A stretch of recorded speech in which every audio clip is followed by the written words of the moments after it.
There are towns that exist not because they thrived, but because no one had the courage to leave. Dustville, Texas, a place where the sky presses down, the dust never settles, and secrets grow slow and quiet, like everything else that survives the heat. She was just a woman walking home, 7 minutes, the same road, the same night. She never made it. And the men who took her thought no one would come. They didn't know about the old man at the end of the dirt road. The one who had spent 23 years learning exactly what hands like his were capable of. They didn't know. They should have. She must survive. Dustville was not the kind of place that showed up on new maps. It was a town that existed out of stubbornness, out of the inertia of the land, and the memory of the people who stayed when everyone else left.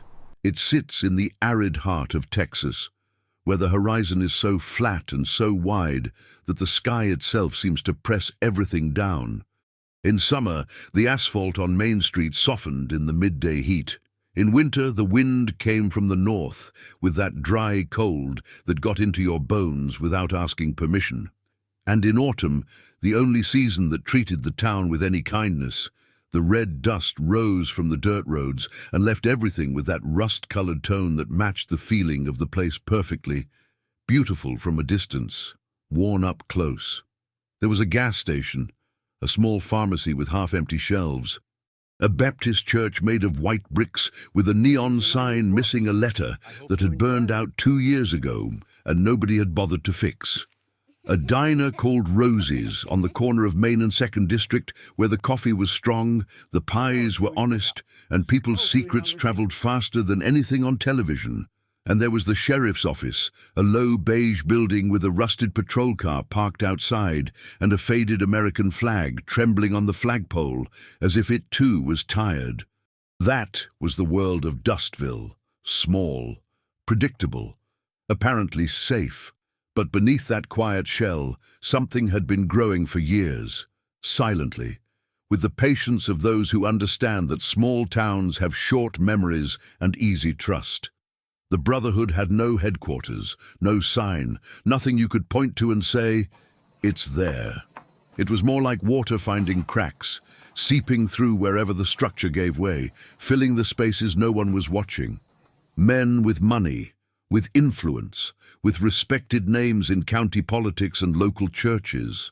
Men who funded election campaigns, who bought land at absurd prices without explaining why, who did favors and collected other favors in return with interest.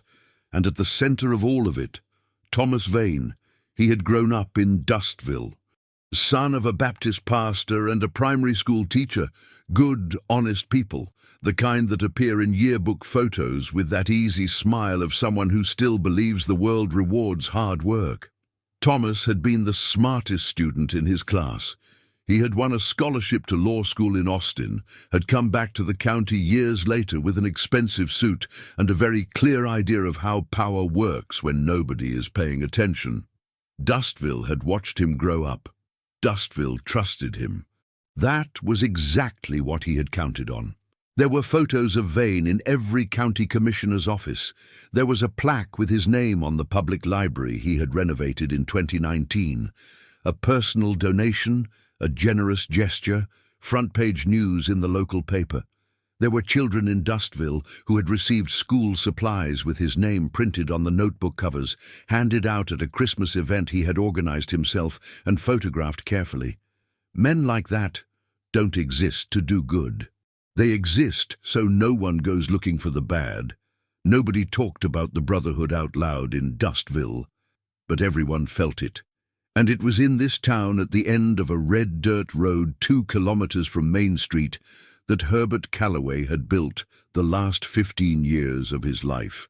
72 years old. That was the number Herbert saw every morning when he passed the mirror before going to make coffee. 72 years accumulated in a body that stubbornly worked better than it should. His hair was completely white now, thin at the temples, but still there. His hands were broad, calloused, marked by time and work. Hands that had fixed fences, worked the land, and before that, long before that, had held weapons with a precision that few human beings in this country had ever achieved. Herbert Calloway had served in the United States Army for 23 years, special unit, operations that appeared in no document. Missions in places whose names he had promised never to say aloud. He had been a sniper, the best in his unit, possibly the best that division had produced in 2 generations. That was not a boast, it was a record. There was a file somewhere in Washington with the numbers, the distances, the weather conditions, and the impossible angles.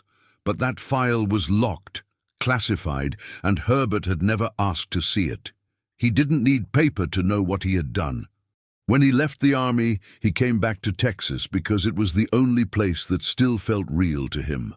He bought a small piece of land on the outskirts of Dustville, built a simple house with his own hands over an entire summer, planted a garden that never grew right because of the dry soil, and made his peace with that. He had a dog named Duke, an 11-year-old black Labrador who slept more than he stayed awake but still barked when he needed to. He had a porch with 2 rocking chairs. He had coffee, silence, and time. And he had Victor. The boy had appeared in Herbert's life gradually, the way most important things do, without ceremony and without warning. Son of Sophia, a 32-year-old woman who lived 3 houses down and worked at Rosie's diner. Victor was 15, lean, curious, intelligent, in a way the Dustville school system didn't know what to do with. He showed up on Herbert's porch after school with the regularity of a natural phenomenon. Sometimes he sat in silence playing chess.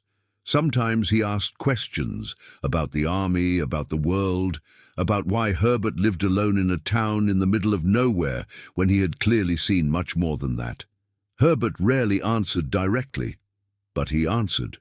One afternoon, the boy had moved the knight on the board and said, without looking up, "You seem like the kind of person who gets restless when they rest." Herbert had looked up and studied Victor for a long second.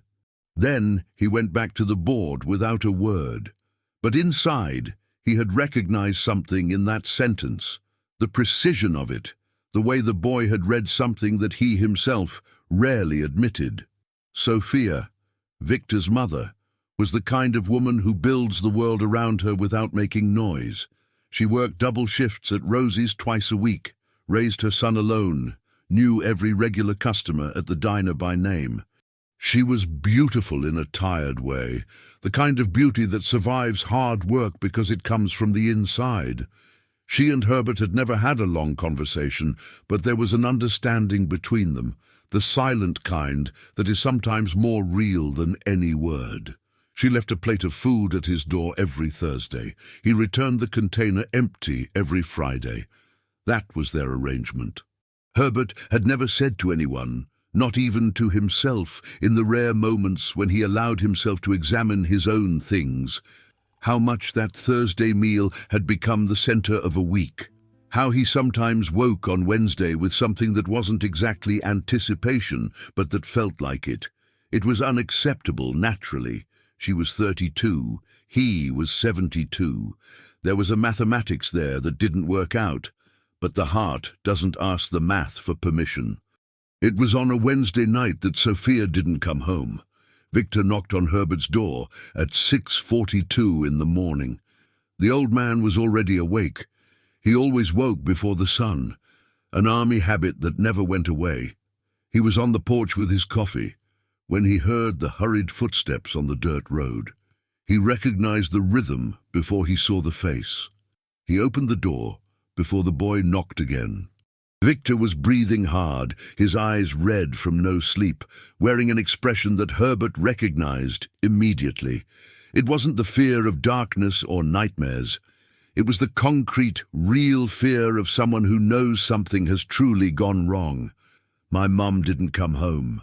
Herbert looked at him for 3 full seconds. In those 3 seconds, something inside him went very quiet. The way it goes quiet when the soldier wakes up and everything else goes silent. Then he stepped back and opened the door wider. "Come in." They sat at the kitchen table. Herbert placed a cup of coffee in front of Victor. The boy had never drunk coffee before, but this time he didn't refuse, and listened to everything without interrupting once. Sophia had left Rosie's at 11 o'clock at night. The walk home was 7 minutes along the same street as always.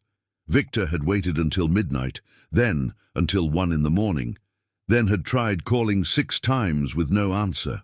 He had walked to the diner at 2 in the morning and found it closed and dark. He had knocked on neighbors' doors. He had called emergency services. The officer who answered was named Greer, Detective Carl Greer. He had told the boy that adult women sometimes left on their own and that he should wait 24 hours before filing any missing persons report. He had said it in a bored voice, like someone who already had the answer before hearing the question. Herbert heard the name Greer, and something passed through his grey eyes. Too fast for Victor to notice, but it was there. "Did you sleep?" Herbert asked. "No. Eat something." The old man stood, opened the refrigerator, took out bread and butter, placed them on the table with the economy of movement of someone who doesn't waste a gesture. "I'm going to take a look around. I'm coming with you." "No." Herbert's voice wasn't loud. It didn't need to be. "You stay here with Duke. Eat." "If I need you, I'll come get you." Victor wanted to argue. He knew the old man well enough to understand that when that tone appeared, no argument would work. "Are you going to find her?" he asked instead. Herbert put on his jacket. "I'm going to find out what happened," he answered. It wasn't the same thing, but it was honest, and Victor preferred honesty. Herbert started at Rosie's. The night shift manager was named Patty, a woman in her early 50s who opened the diner at 7 in the morning, found Herbert leaning against the front door, and went pale before he even said a word. "You already know," she said. "Tell me what you saw." Sophia had left through the side door at 10:58. Normal. But about 20 minutes before that, a man had come into the diner and ordered only a coffee. He sat on the far stool for 15 minutes looking at his phone, but Patty had noticed he looked at Sophia too much, not the way men look when they're interested, the way they look when they're monitoring. "What did he look like?" Herbert asked. "Early 40s, big, grey shirt, a tattoo on his neck. I couldn't see it clearly. Paid cash and left 5 minutes before Sophia did. Car? Black, a big pickup parked on the side. I didn't see the plate." Herbert thanked her, left, and went straight to the side of the diner. The gravel parking lot still held the marks, wide tires, pickup tracks heading left toward the east exit of town, not toward the houses, out of town. Herbert walked the route Sophia normally took, slowly, looking at the ground, at the gutters, at the small spaces between fences and utility poles, and 200 meters from the diner at the edge of the sidewalk, he found the earring. It was small, gold, with a tiny blue stone. Herbert knew it. He had seen Sophia wearing it many times. It hadn't fallen by accident. It was in too visible a spot, too deliberately placed. Sophia had pulled it from her own ear and thrown it there on purpose, like a signal, like a message left for someone who knew how to read it. Herbert stood with the earring in his palm for a moment longer than was necessary from a practical standpoint. She was alive when she passed by here, and she was thinking. He put the earring in his jacket pocket, not carelessly but with care, as if the object were fragile, and kept walking. 300 meters from the diner, there was a cross street that led to the east exit. On the corner was a utility pole with faint braking marks on the asphalt, not a hard stop, but the kind of slow pullover of someone being careful not to draw attention. It was here. It was exactly here that the pickup had waited, and when Sophia walked past the corner, it was already too late. Herbert stood at that spot for a long moment, looking at the asphalt as if the asphalt could speak. Then he raised his eyes to the east road leaving Dustville, narrow and red and long, disappearing into the flat Texas horizon, and he went to work. While Herbert tracked the streets, Victor wasn't sitting still. The boy had learned from the old man, not through words, because Herbert rarely taught with words, but through observation. He had watched the old man solve small things over months, finding where Duke had buried something by the way the dirt was disturbed, figuring out that a fence had been opened by the direction the grass was bent. Observation, pattern, deduction. Victor applied that to what he knew. Sitting at Herbert's table with the old laptop the boy had learned to use better than its owner, he started assembling what he had. Sophia had worked at Rosie's for 3 years. She was well known. No declared enemies, no debts, no recent arguments with anyone. But there was something he had seen and forgotten. 3 weeks ago, on a night when he had gone to pick up his mother from the diner because her bicycle had a flat tire, he had waited outside and seen, in the side parking lot, an exchange that had seemed strange at the time. 2 men. One of them he recognized. It was Dolan, owner of one of the largest rural properties in the county, a wealthy and well-known man who appeared in photographs with regional politicians. The other he didn't know. They had exchanged a small backpack quickly and parted without greeting, without pausing, like 2 parts of a machine that knows exactly what it needs to do. Sophia had come out shortly after. Had she seen the same thing? Victor opened the browser and searched for the name Dolan. What he found was more than he expected. Raymond Dolan, 61 years old, rural landowner, campaign donor to 2 state senators and a federal congressman. Board member of 3 logistics companies registered in different states. No criminal record, no lawsuits. A perfectly clean man in every database Victor could access. Too clean. Victor moved to social media, local Dustville groups on Facebook. He found in a group called United Neighbors a post from 6 months ago by a woman named Mrs. Hargrove. Has anyone else noticed the trucks going down County Road 7 after midnight? Every week, sometimes twice. The noise wakes up my dog. The post had 3 replies. One of them came from a profile called Dustville PD Official. Could be agricultural transport, no irregularity on record. Victor clicked the profile. It was managed by Carl Greer, the same Greer who had answered his call in the middle of the night and told him to wait 24 hours. The boy stared at the screen for a long moment. Then he picked up a piece of paper and started writing everything down. Over the next 3 days, Herbert and Victor worked in parallel, without an agreement, without a formal plan, each following their own trail and exchanging information at the end of the day at the old man's kitchen table, like 2 investigators who didn't want to admit they were a team. Herbert followed the tire tracks east, using the old pickup he rarely took out of the garage. He found where the vehicle had left the main road and turned onto an unnamed dirt road cutting through rural property.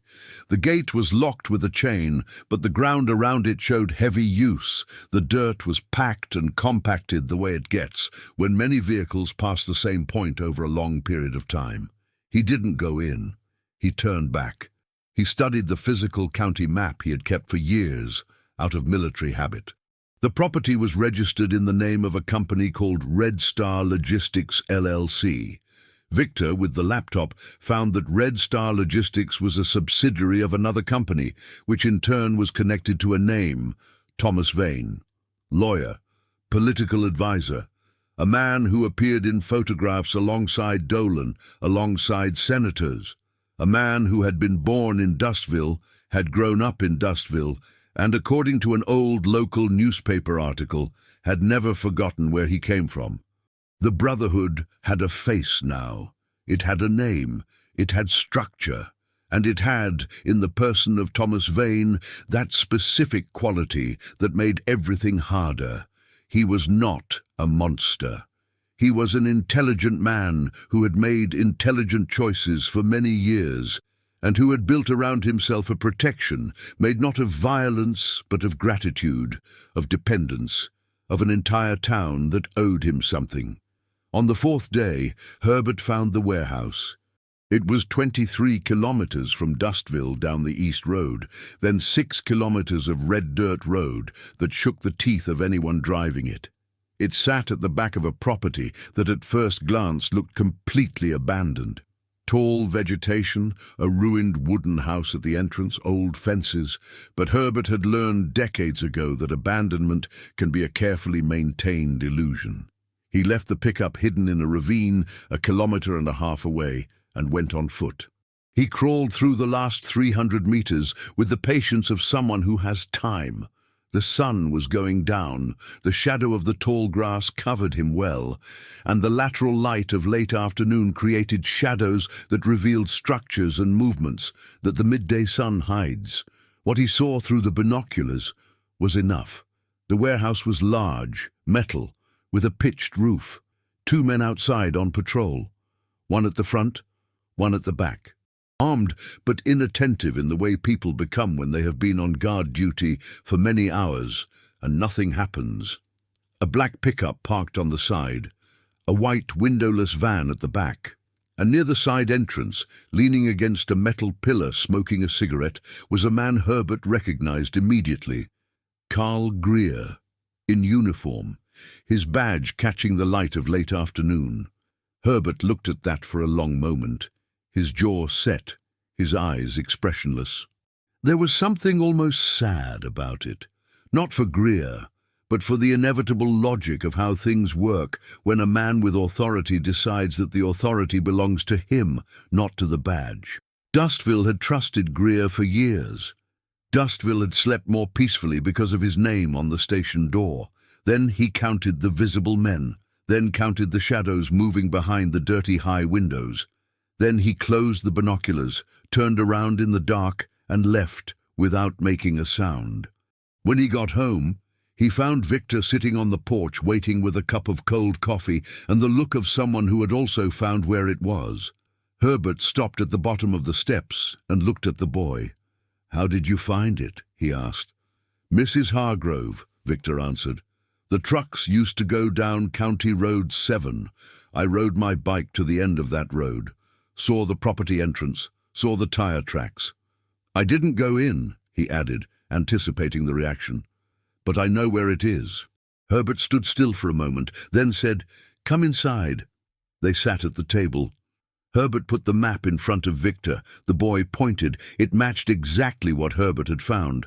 The old man looked at him for a long time. "You're not coming tomorrow night," Herbert said.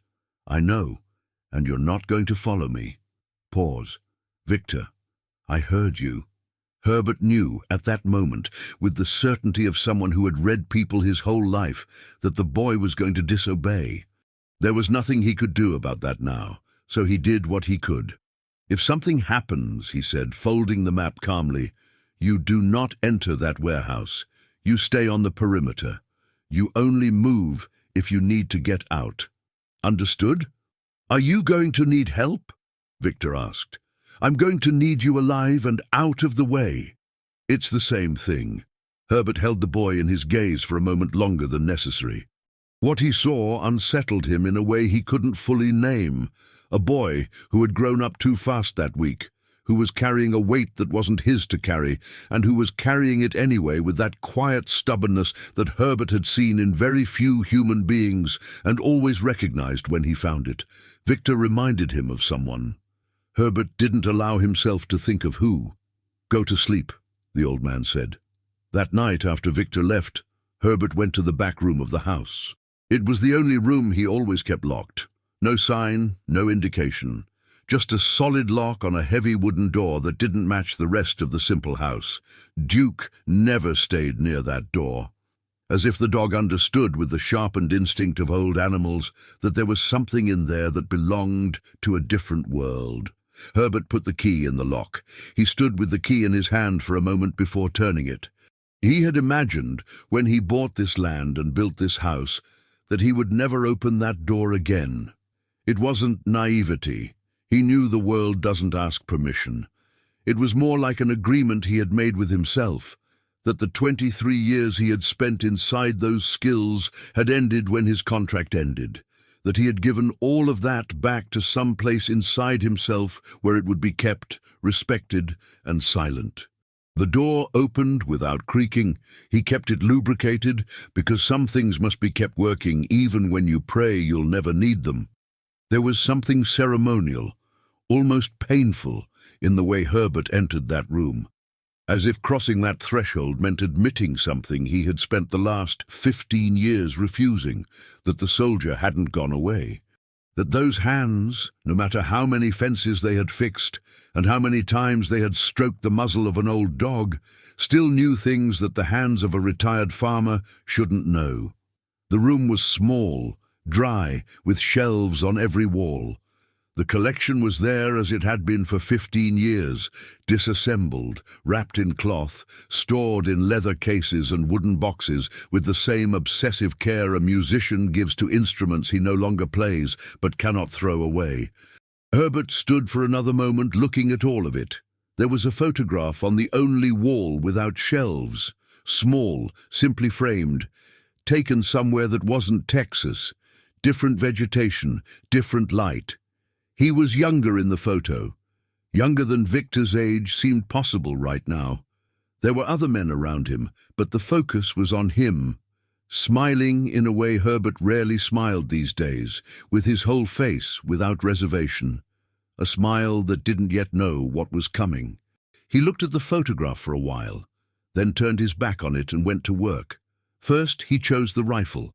A precision model he had stored for 18 years, disassembled in 3 parts, wrapped in dark cloth.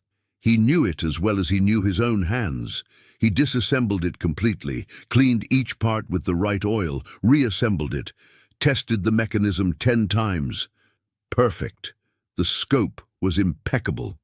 Then he chose the secondary pistol. A compact model with a suppressor that fit into the inside holster with the naturalness of something that belonged to the body. Enough ammunition in the pockets of the dark tactical vest. A short-handled knife at his right ankle. Thin leather gloves. He looked at himself in the small mirror in the room. 72 years old. White hair, still firm shoulders, eyes that didn't waver.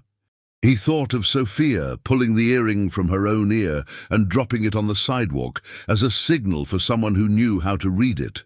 He thought of Victor with cold coffee on the porch, waiting, carrying alone a weight no 15-year-old should carry. He thought of the photo on the wall, that younger man who smiled without reservation and didn't yet know what his hands would learn to do. He said nothing to the reflection. He turned off the light and closed the door. There were 2 men Herbert needed to neutralize before reaching the warehouse. The Brotherhood was careful. It didn't keep everything in one place. 2 members operated as the organization's eyes inside Dustville. Becker, who apparently worked as a mechanic at the only garage in town, but actually spent more time filing reports to the leadership than fixing anything.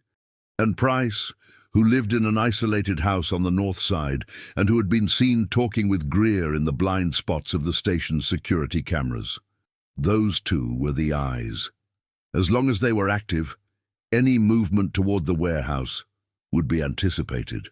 Herbert went to Becker's garage that afternoon, not as a confrontation, as a customer. He pulled in with his pickup, said there was a strange noise in the engine, and talked while Becker looked under the hood.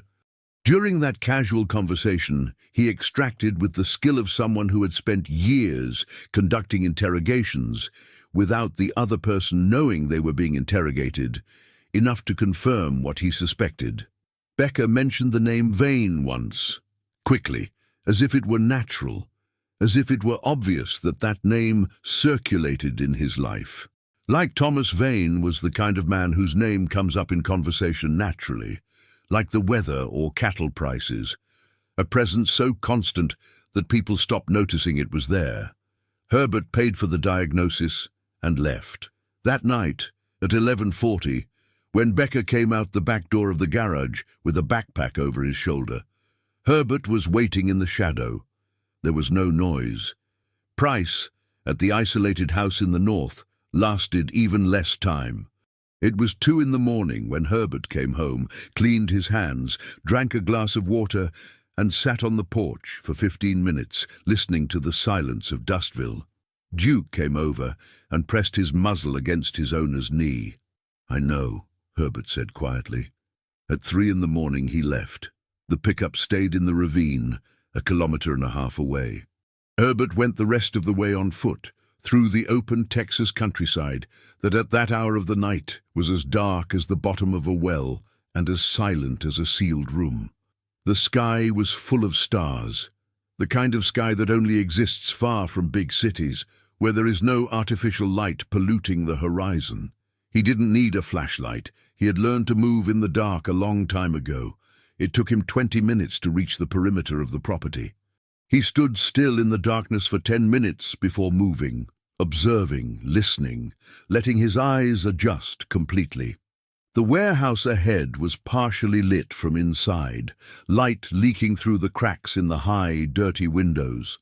There was an exterior light at the main entrance, that orange sodium light that casts long shadows. 2 men outside on patrol, the same ones from days before, in the same positions, with the same predictable rhythm. Herbert had mapped the timing. He knew the 2 external guards were never in each other's line of sight simultaneously. There was a 45-second window every 6 minutes when they were on opposite sides of the warehouse, with no visual contact between them. He chose the rifle. 160 meters to the first one. Northeast wind, light, less than 5 kilometers per hour. Cold, dry night. Herbert lay flat on the ground, the rifle supported, his face relaxed against the stock. He breathed in deeply twice. Then he let the air out slowly, like a tide going out. The first guard stopped at the calculated point. The scope found him, 1 shot, silent as a whisper. The man fell without a sound. Herbert stayed completely still for a full minute, counting, listening, checking for any reaction from outside. Nothing. The second guard was still on the other side. He waited 4 more minutes. When the second appeared in the predicted position, the sequence repeated with the precision of something rehearsed 1,000 times, even though this was the first time in a very long while. Herbert stood up, switched the rifle for the pistol, and began moving toward the warehouse. The side door had a simple lock that opened with the right tool in 40 seconds. He went in. The warehouse inside was larger than it looked from outside. Stacks of boxes in rows at the center created natural shadow corridors, an improvised office area at the back with a table, documents, an open laptop. And in the left corner, separated by a cheap drywall partition installed inside the metal structure, a closed room secured with a heavy chain. Sophia was in there. Herbert knew that, but he couldn't go straight to her. There were voices. At least 4 different voices, coming from distinct points in the space.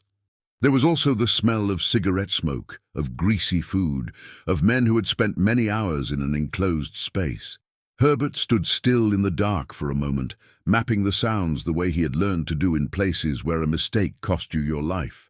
2 men near the main entrance, talking, distracted. 1 man near the office, leafing through some papers. A 4th near the improvised room, standing guard. And Greer, somewhere he hadn't located yet. He started with the farthest one. Always start with the farthest, because it's the one you lose track of when you're dealing with those who are near. The man at the office was the first to sense something had changed, but he sensed it too late. Herbert appeared from behind a stack of boxes with a soundless movement and ended it quickly. The 2 at the main entrance were standing back to back, talking about football. Herbert heard a team name before interrupting them with the efficiency of someone who has no time to waste. The 4th man, the one guarding Sophia's room, heard something and turned. Herbert threw himself behind a stack of boxes as 2 shots rang out, breaking the warehouse silence like thunder on a cloudless day. The exchange was fast and without elegance. There was no room for elegance in that narrow corridor. Herbert came out on top with a shot that ended the argument. 6 men neutralized, 2 outside before it started, 4 in here. But there had been 7 inside in total, 3 still missing. And Herbert still didn't know where Greer was. Outside, at that same moment, Victor had arrived. He had waited as long as he could. He had lain awake for 2 hours after the old man left, staring at the dark ceiling. Then he had gotten up, grabbed his bike, and pedaled the 23 kilometers down the dark road with that quiet determination that very young people have when they haven't yet fully learned what real fear is. He had hidden the bike in the brush and come the rest of the way on foot.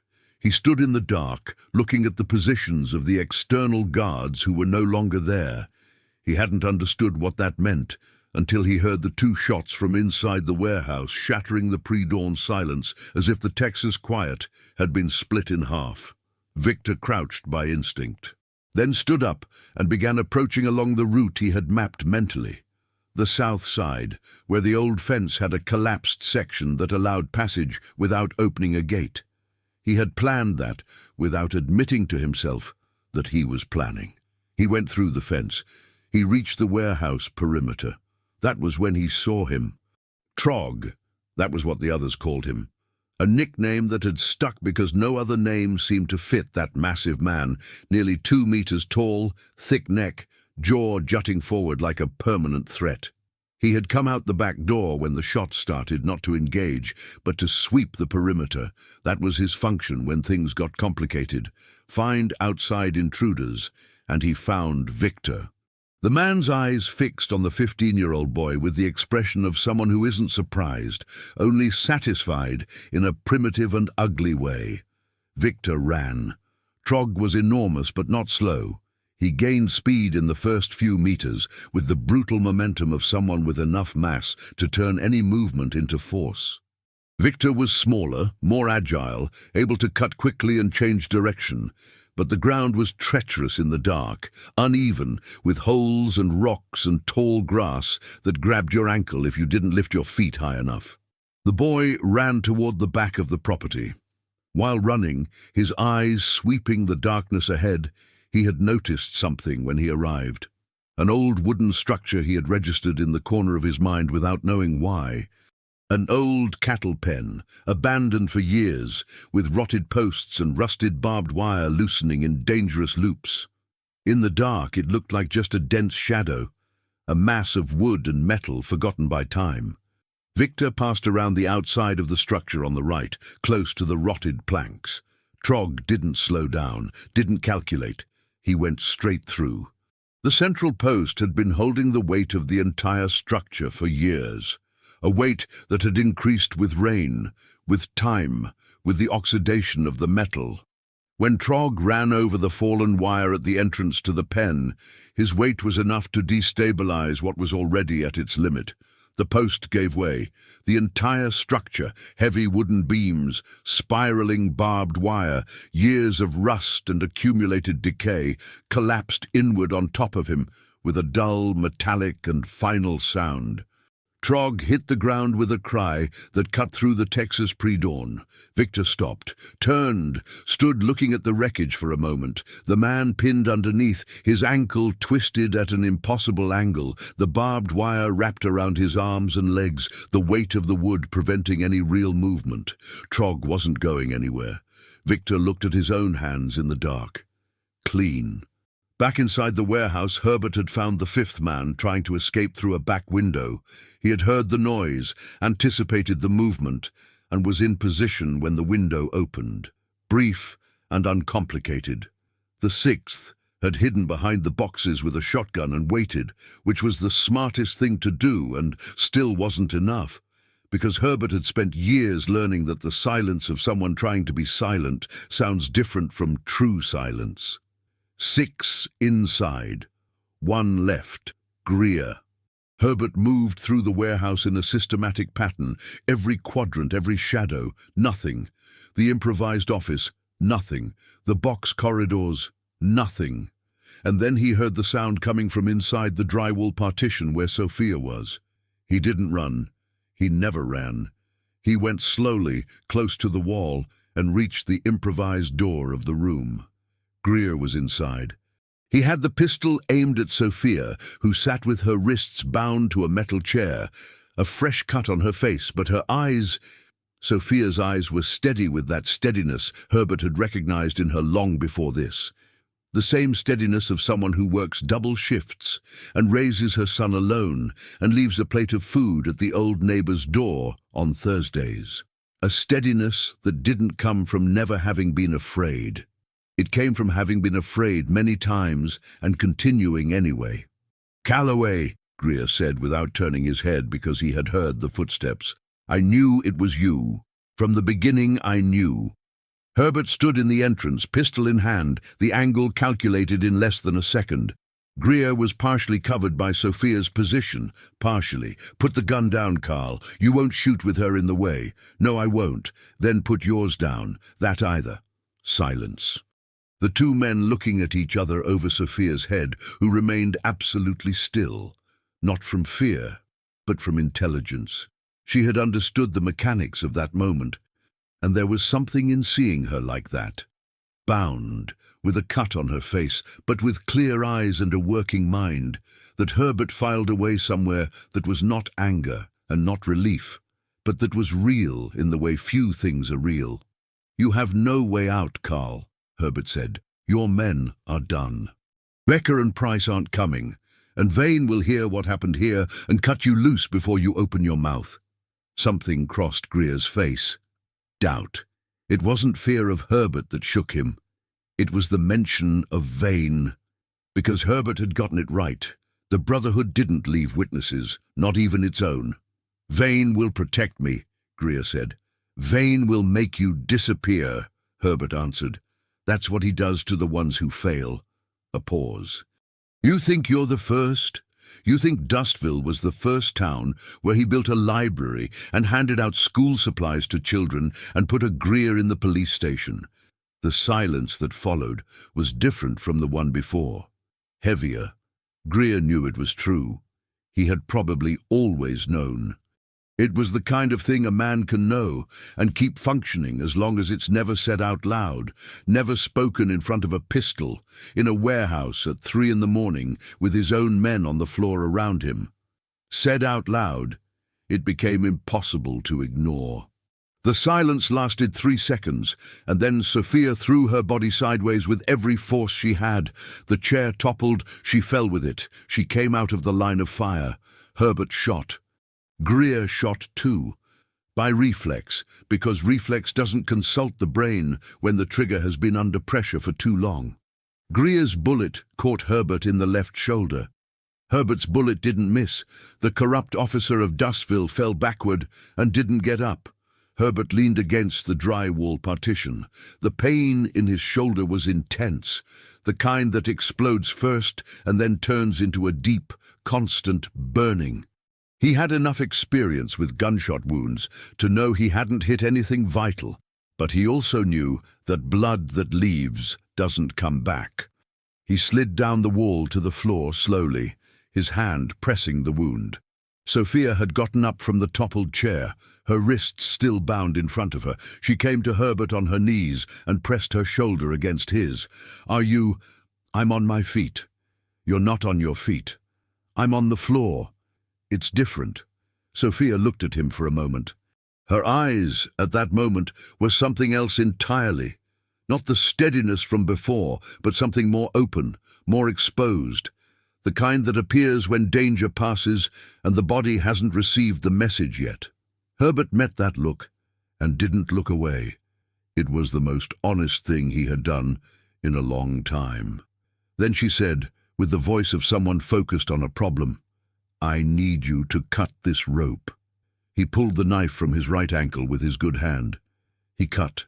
Sophia took the knife and began pressing it against the wound on his shoulder using her own jacket that she had taken off. It hurt. Herbert said nothing. That was when they heard the footsteps, quick, light, coming through the side door. Herbert's hand went to the pistol by pure instinct. But when Victor appeared in the room entrance, out of breath, his eyes sweeping the space, the old man lowered the weapon slowly. Sophia's eyes found her son. The boy looked at his mother, at the cut on her face, at the marks of the ropes on her wrists, at Herbert on the floor with his shoulder bloodied. He processed all of that in 1 second, and in the next second he had crossed the room. He held his arms around Sophia for a long moment, his face buried in her shoulder, and she closed her eyes and held him back with both hands still trembling, and for a second he was 5 years old again, and the world around them ceased to exist. Then he pulled back. He looked at Herbert. And there was something in that look the old man hadn't expected to find. Not just relief, not just gratitude, something closer to what a son feels for a father. The recognition, perhaps, that some debts have no proper name and don't need one. "Are you—" "Don't start," the old man said. Victor took out his phone. He dialed. When the operator answered, he gave the address he had memorized before leaving home, and then described what had happened with the disconcerting objectivity of someone who had grown up overnight. "Trog is pinned under the wreckage of the cattle pen behind the warehouse," Victor said after hanging up. "He's not going anywhere." Herbert raised his eyes to the boy. "How did you do that?" "He ran after me. The old fence helped. Did you plan it?" "Not exactly." Herbert looked at him. "That's a lie." Victor made a sound that might have been a laugh if the situation had been different. "I saw the fence when I arrived. I thought it might be useful. I didn't know if it would work.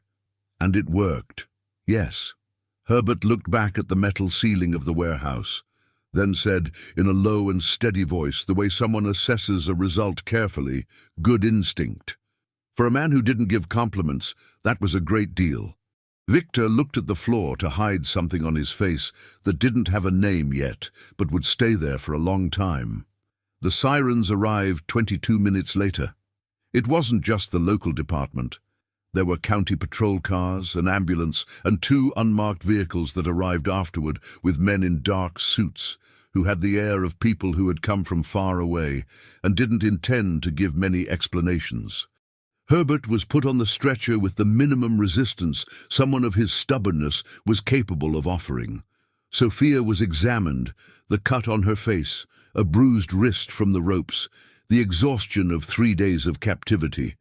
Trog was pulled from the wreckage with considerable effort. It took 4 men to untangle the wire and lift the wood, and when he was finally set on his feet, he was so caught up in barbs that he looked like a tragic scarecrow.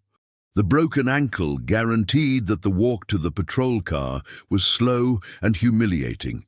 The name Thomas Vane appeared in the first news reports 2 days later, connected to the property, to the shell companies, to the scheme that had operated for years in the shadows of Dustville and 3 other Texas counties. There was a photo of him being escorted to a federal vehicle, and in that photo, the smile had finally gone away. What remained was the face beneath the smile, older than he looked in official photos, more ordinary, more like any other man who had made wrong choices for too long, believing the world wouldn't collect. The kind of news that makes politicians go quiet and lawyers get very busy. Dustville woke up slowly to what had been happening inside it.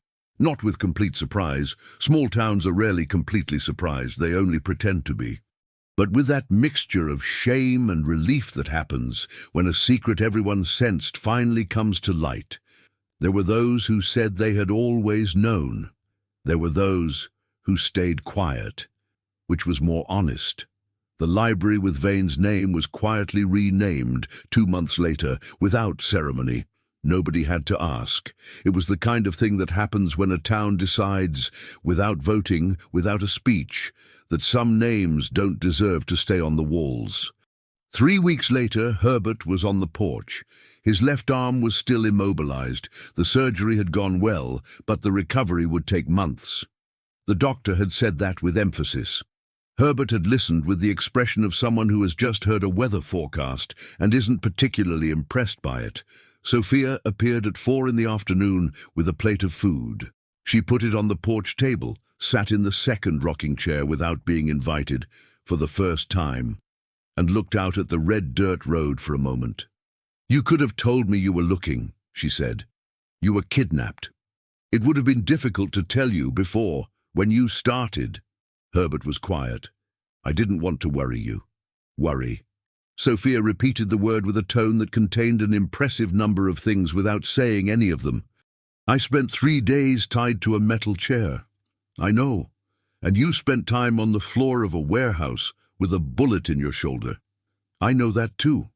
Pause. Sophia looked at him sideways, with the look of someone who has read a person deeply enough to know when they're being kept at a distance and why.